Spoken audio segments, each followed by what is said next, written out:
gold. Shopping reveals the id in all of us. At blowout sales, I am ready to cold cock other women also trying on size 10 work-appropriate cocktail dresses that hide their shame, upper arms, while promoting their glory, elegant pinkies and/or pillow butt. In the changing room, attempting to shove your misshapen body into the size you think you should be rather than the size you are usually leads to some form of weeping while screaming, "It's fine, I'll just wear a bag of flour around my body until I dehydrate entirely and can die in peace." Opening your closet to find that you hate every item of clothing you have ever bought is a specific circle of hell. Hanger after hanger of poly cotton blend t-shirts, all with thick layers of deodorant crusted onto the armpits. Every skirt ironed so poorly it's on the verge of unraveling if you swivel too fast in it. Your shoes just leather hunks you force your bunions into. But despite this hatred of shopping, I have faith in clothing and its ability to transform you into something or someone better. At our cores, we are all just swirling masses of infectious disease, pulsating orbs of pus, moist tubes filled with piss and shit. Maybe we put on a nice suit or one of those giant statement necklaces that suggest we have more money than we do, someone else will think us clean enough to touch, to go to dinner with, to greet without flinching, to introduce to their parents. That is why we go shopping, to touch even the tip of our humanity. Around the age of 10, I gained a significant amount of weight. The kind that family members stop referring to as cute or baby weight and start referencing with a heavy sigh. There was, in reality, nothing wrong with my weight, but I was too young and too insecure, a lethal combination, to know that. So I did what I thought I should. I hid my rapidly developing body. I started wearing BUM equipment sweatpants and long-sleeved heat-locking tops. Both items were perhaps utilitarian in the winter, but tended to turn my person into a walking, sweating radiator by June. Shopping was my mother's game. She would return from stores that sold clothes exclusively for hikers with a wagon full of wool socks and dungarees for her puberty-stricken daughter.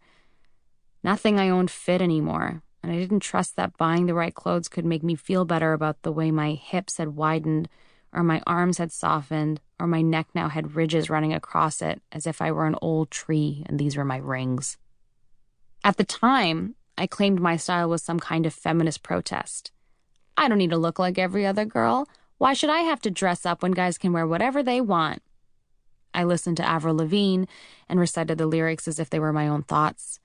I watched CNN because I didn't want to be a frivolous teen. I had crushes on adult men like Jon Stewart and Rahm Emanuel and hot dads at the mall with salt and pepper hair and Palm Pilots. But in truth, I just didn't know if I was allowed to look like a cute girl if my body was bigger than the other girls I knew, if my skin was darker, if I was more sullen than sugar. I hid in muted drapery hoping no one would notice, or, better yet, they would assume I was just a very tough, genderless sphere. This crumbled by the time I was 11. A well-meaning woman at my mother's Jenny Craig meeting told her what a precious son she had. I was wearing a baseball cap with the Coca-Cola logo emblazoned on the front, a red puffy vest, and gray sweatpants. It was July. It was embarrassing to be mistaken for a boy. Not a girl with masculine tendencies, not a girl rejecting traditional gender roles, but a boy. I was being defined by my clothing instead of transformed by it. This was the same year I discovered Lord of the Rings weenie Orlando Bloom, a crush that would last 24 months and spawn more than one fan club. My brother was the only member and only by force. Boys don't like girls in promotional hats, and I wanted boys to like me. I started growing my hair out and asked my mom to take me shopping. I wanted to dress like a girl, and not just a pretty girl, but a hot girl. That poor definition of whatever makes a woman worth looking at, worth touching. At least from a teenage boy's perspective. Clothes, the right clothes, could make me, even me, hot. Unfortunately, my tastes differ drastically from my mother's. My interests were swaying towards t-shirts with hilarious and racy sayings paired with elastic waistbanded jeans. I wanted to try on belly tops and white belts with big silver bolts. My mom suggested matching stretchy pants and long-sleeve tops with watercolor wolves standing near the reflection of the moon in a calm river. T-shirts.